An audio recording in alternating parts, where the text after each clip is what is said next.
Hello, Tracy Ruiz coming at you from Tracy Ruiz Consultants. Our tagline for our business is strengthening safety worldwide through community engagement, advocacy, and expert testimony. The overarching umbrella is safety. And for many of our senior citizens, advocacy is a big piece of that safety. So tonight's message, I had hoped to be coming to you, co-hosting with Mrs. Salinas, but unfortunately she tested positive today for COVID and has been moved to a COVID unit. So tonight's message is really about how to help a loved one if they need an assisted living facility, a nursing home. Maybe you already have a loved one who's at a facility, or maybe you're contemplating future needs. And so I want to make sure you're aware that many seniors are used to routine, and pulling them out of their environment is troublesome at times. Some adjust well, and others it can be life-threatening. So Mrs. Salinas is fun to share because she's a client that we've helped pro bono. She's a childless widow. For those of you who don't know her, she is one of the sweetest people I've ever met, and it's a true blessing to be able to share life with her. And our other paid clients, we can't necessarily share due to privacy concerns. So I hope that when I share those messages with Mrs. Salinas, it's helpful, because there are so many things to know when it comes to elder care. We are nearly 2 years into a pandemic, March, and there are many senior citizens still living in confinement and isolation behind four walls. If that is the situation that you've run into, I encourage you to talk to your state representatives. There needs to be changes. We have protocol statewide, and Michigan is what I can speak to. Statewide protocol for Michigan, right now we have a situation where if employees test positive and they're asymptomatic, they can return to work after 5 days. In this nursing home where Mrs. Salinas is at, she is sent to a COVID unit, even though she's in a solo room under confinement behind four walls. She's sent to a COVID unit, and she's there. If she's asymptomatic, she stays for 11 days.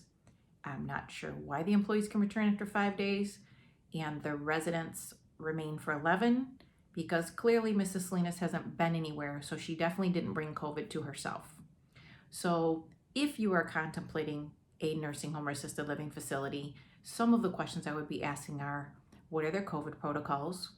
What are the visitation rights? Do they allow visitation? What other services can be offered to your loved one? Maybe your loved one has special needs. Mrs. Salinas has hospice providers that come in and care for her. It is a great second service for her, in addition to the aides that she currently has at the facility, because they can provide music therapy, massage therapy, a social worker, a nurse. It's really been so helpful for her, because oftentimes as a childless widow, she doesn't get that touch like that normally you and I would have contact, a hug, a kiss from a loved one, a child, a adult child, if you will. That's not been her world. And so this contact with healthcare providers is so important. And if you're a healthcare provider out there, I want to thank you. Thank you for your dedicated service, because it's been a long 2 years, and I'm sure your mental health is of concern as well. A lot of these seniors have mental health issues. They have been in isolation for so long. Many of them say that they deal with the actual COVID, they'll deal with the vaccination. They really don't like isolation, and isolation is what is killing many of our seniors, not just COVID, but the isolation. So Mrs. Salinas has been transferred to a COVID unit. So my first question, since her primary language is Spanish, she's been at this facility for 4+ years. And my question is always, who's explained medical or legal things to her in her primary language? And today that was my question. Who has explained to her that she's tested positive for COVID? She was moved as soon as she tested positive. So I asked if they explained the move. Did they explain for how long she was going to be in confinement in this new unit out of her room? Did they explain to her that she wouldn't receive some of her other services? That had not been done at the point that I'm talking to people a couple hours into her being transferred. And it took most of the day for in speaking with multiple supervisors and aides. Another big deal for Mrs. Salinas is there's some type of trauma. If she has a male enter her room, she's old school and doesn't feel like, not even doesn't feel like, but she does not like men in her room, especially seeing her indisposed at all, and especially in the nighttime. So not only did I find out that she was transferred, she wasn't explained the situation in Spanish. She had a male nurse for the day who helped toilet her when there is a no male sign or signage for Mrs. Salinas. She's not to have male care providers, and that is by her choice. For whatever reason that's problematic for her, it can be very stressful and again cause serious trauma to her. So we've tried to avoid male contact, but today some things have changed due to staffing. So again, when you're contemplating where you take your loved one, I want to also say it's teamwork.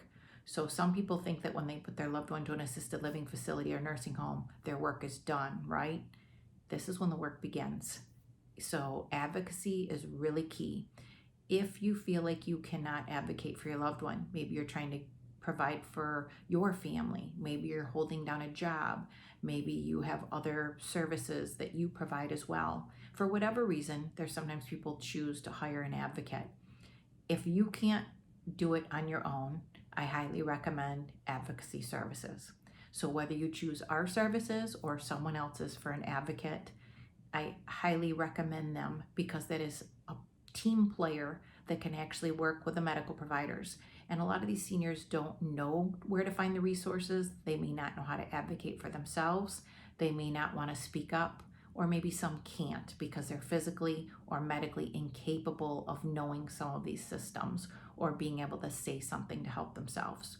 So part of the teamwork is being able to work with these care providers to find out how can we keep this senior living out the best years of their life. How can we keep them with basic necessities, an environment where they thrive? That is usually the nursing home and assisted living, that's their goal too, is that they want that senior to be happy. So while you're thinking of your loved one, these are some of the questions that you should ask. It took me all day trying to get services for Mrs. Salinas so that she could have things explained to her in Spanish. They ended up using an iPad and Google Translate. That was later into the afternoon.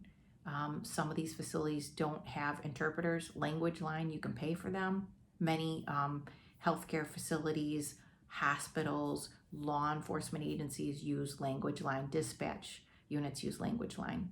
Very easy to use, but if you are also running a facility and you're watching this video tonight, I highly encourage you to think about some of these things on a resident side too, because I know you've had to think really a lot about COVID protocols, and how to keep staffing, which are serious concerns as well. So the whole reason why we're in our jobs where we're at is because of the client or the senior citizens.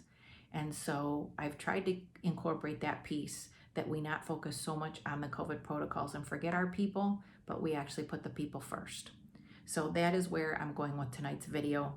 Mrs. Salinas was able to finally get the situation explained to her in Spanish.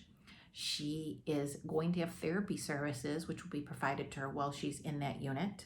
She's going to have one-on-one activities. Normally they have activities from a TV while they've been isolated in these hallways. And I say hallways, but while their halls have been confined, the hallways, the rooms in the hallways have been confined, they've turned to TV activities. The good news is in this COVID unit, they are going to do one-on-one activity.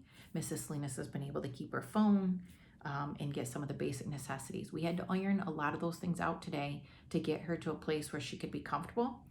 We could get an iPad so I could actually do a Zoom call with her and make sure that her needs were met, and so that I could advocate for anything additional that she needed. So if you're feeling generous and you want to do something nice for Mrs. Salinas, she so badly wants some Mexican food and meals. So if you're cooking, if you want to order from a restaurant, she can still receive meals to Ingham County Medical Care Facility. She's in the short-term rehab side. She would absolutely appreciate that. And this is mass communication for those who didn't know what we do and didn't know what is happening with Mrs. Salinas. If you have any further questions, don't ever hesitate to get a hold of us, and I will put our contact information listed in the text portion of the video.